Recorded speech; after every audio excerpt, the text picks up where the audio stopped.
ನಮಸ್ತೆ. ಸರ್ವೇ ಜನ ಸುಖಿನೋ ಭವಂತು. ಈ ದಿನ ನಾವು ಚುನಾವಣೆ ಮಹತ್ವದ ಬಗ್ಗೆ ಮಾತಾಡೋಣ. ಒಂದು ಊರಲ್ಲಿ ಒಬ್ಬ ರಾಜ ಇರ್ತಾನೆ. ಬಹಳ ಅನಾರೋಗ್ಯಕರವಾಗಿ ಇರುತ್ತೆ ಅವನ ಸ್ಥಿತಿ. ಯಾವುದೇ ಚಿಕಿತ್ಸೆ ಕೊಟ್ಟರೂ ಅವನು ಗುಣಮುಖರಾಗ್ತಾ ಇರಲಿಲ್ಲ.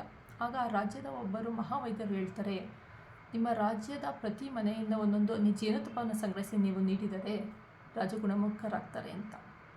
ಆಗ ಒಂದು ಆದೇಶವನ್ನು ಹೊರಡಿಸ್ತಾರೆ, ಪ್ರತಿಯೊಂದು ಮನೆಯಿಂದ ಒಂದೊಂದು ಜೇನುತುಪ್ಪವನ್ನು ಸಂಗ್ರಹ ಮಾಡಬೇಕು ಅಂತ.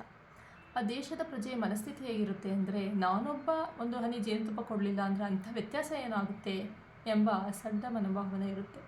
ಆದ್ದರಿಂದ ಯಾರೂ ಕೂಡ ಇದರಲ್ಲಿ ಆಸಕ್ತಿಯನ್ನು ತೋರಿಸೋದಿಲ್ಲ ಒಂದು ಹನಿ ಜೇನುತುಪ್ಪವನ್ನು ಕೊಡೋದ್ರಲ್ಲಿ. ಹೀಗಾಗಿ ಕೊನೆಗಾಲದಲ್ಲಿ ರಾಜನ ಕಾಲವಾಗುತ್ತದೆ. ಆಗ ಪಕ್ಕದ ರಾಜ್ಯಗಳಿಗೆ ಈ ವಿಷಯ ಗೊತ್ತಾಗಿ ಆಕ್ರಮಣಕಾರಿ ಮಾಡ್ತಾರೆ. ಆಗ ಆ ದೇಶದ ಪ್ರಜೆಯಲ್ಲಿ ಒಂದು ಯೋಚನೆ ಬರುತ್ತೆ, ಹೌದು, ನಾವು ಆ ಒಂದು ದಿನ ಒಂದು ಹನಿ ಜೇನುತುಪ್ಪವನ್ನು ಕೊಟ್ಟಿದ್ದರೆ ನಮಗೆ ಈ ದಿನ ಈ ಪರಿಸ್ಥಿತಿ ಬರ್ತಾ ಇರಲಿಲ್ಲ ಅಂತ. ಈ ವಿಷಯವನ್ನು ಯಾಕೆ ಹೇಳಿದೆ ಅಂದರೆ, ಈಗ ಚುನಾವಣೆ ನಡೀತಾ ಇದೆ. ಪ್ರತಿಯೊಂದು ಚುನಾವಣೆಯಲ್ಲಿ ಪ್ರತಿಯೊಬ್ಬರ ಮತ ಕೂಡ ಬಹಳ ಅಮೂಲ್ಯವಾದದ್ದು.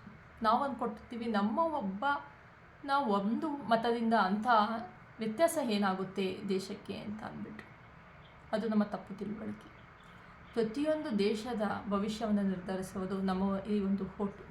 ಈ ಒಂದು ಓಟು ನಮ್ಮ ದೇಶದ ದಿಕ್ಕನ್ನು ಬದಲಾಯಿಸುತ್ತದೆ. ಈ ಒಂದು ಓಟು ನಮ್ಮ ದೇಶದ ಭವಿಷ್ಯವನ್ನು ಬದಲಾಯಿಸುತ್ತದೆ.